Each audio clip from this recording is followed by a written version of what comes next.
NBC 15 News at 11 starts now. Now at 11, new information is released on the motive behind two men found severely injured in Token Creek Park, one dying only moments later. Plus, several people are in the hospital after a plane crash at the EAA convention this morning. And the nation wants to know, is that really a lion or lioness walking the streets of Milwaukee?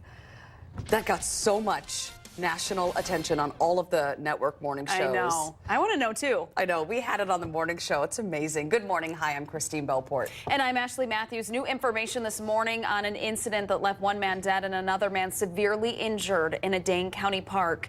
This morning, sheriff's officials told us it was a murder attempted suicide. A passerby reportedly stumbled upon the injured man along the trail just after 6 last night.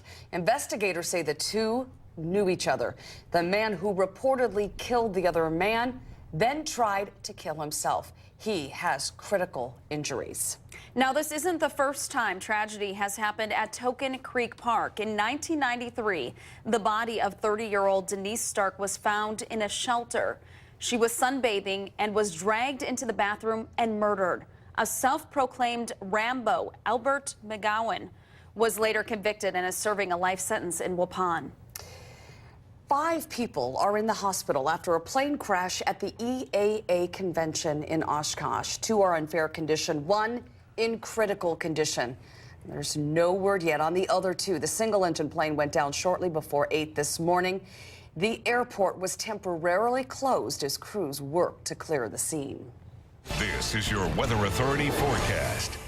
Pleasant temperatures as we approach the noontime hour. We're seeing temperatures climbing into the 70s, even near 80 degrees already here in Madison, coming in at 78. A little bit cooler down near the state line. Monroe coming in at 73 and Janesville coming in at 75. Now, there is a little bit more cloud cover than we saw yesterday, but all in all, I'm not expecting a whole lot of problems as we head through the afternoon. In terms of actual precipitation, well, that's several hundred miles to the west, and that is where it should stay as we head through the remainder of your Wednesday. As for temperatures, we will climb into the lower 80s, likely 2 or 3 degrees warmer than we saw yesterday, with mainly sunny skies as we head into the evening hours. Not a lot to worry about as we head through the rest of your work week. Unfortunately, some rain chances for the weekend. I'll have the details on that coming up in a few minutes. Guys?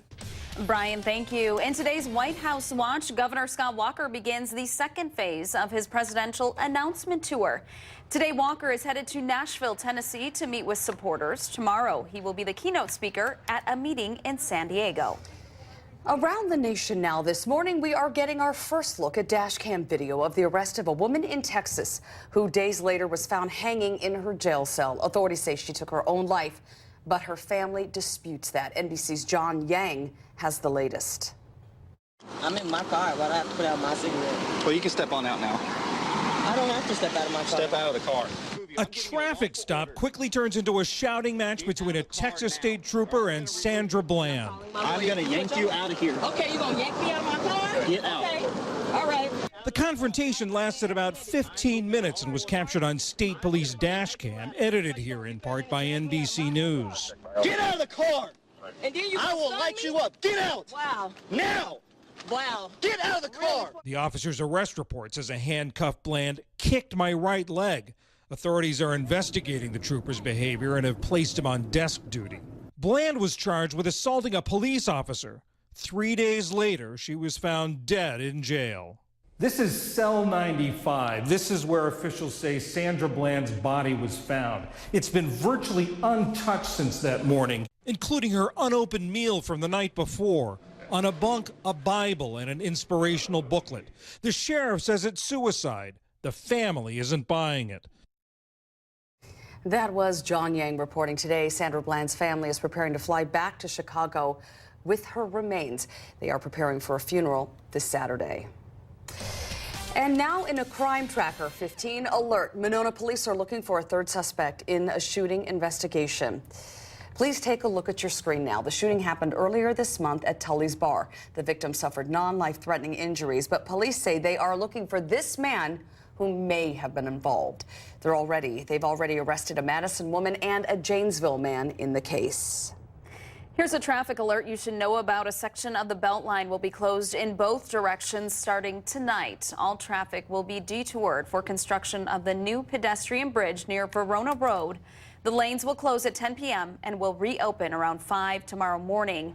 Traffic will be rerouted onto Verona Road and Fish Hatchery Road. Now to video out of Milwaukee that has people in that city on edge. What appears to be a lion, yes, a lion on the loose. NBC's Willie Geist has more. On Tuesday, a woman in a Milwaukee neighborhood captured video of what looked like a lion on the loose in a nearby yard. Everybody looked at it and said, I think this is a lion. Then, of course, your heart skips a beat and you think, oh my goodness, this could be something serious. Neighbors first spotted the big cat Monday afternoon. Officers from the Wisconsin Department of Natural Resources and Milwaukee police checked the area for several hours Monday, but didn't find anything. Authorities continued to investigate on Tuesday after a second sighting, but still no sign of a lion and no indication of where the animal might have come from. The Milwaukee Zoo reported all its cats were accounted for, tweeting, "We're not sure what's running around the city, but all of our lions are safe and sound." Although the animal roaming through the city has evaded capture, it's been spotted all over social media, in Photoshop pictures, T-shirts, even its own Twitter account. But residents remain on high alert. The warden told me that I probably would be safe, that it's not coming back. It has moved on. Police aren't taking any chances, patrolling the streets as the suspected lion remains at large.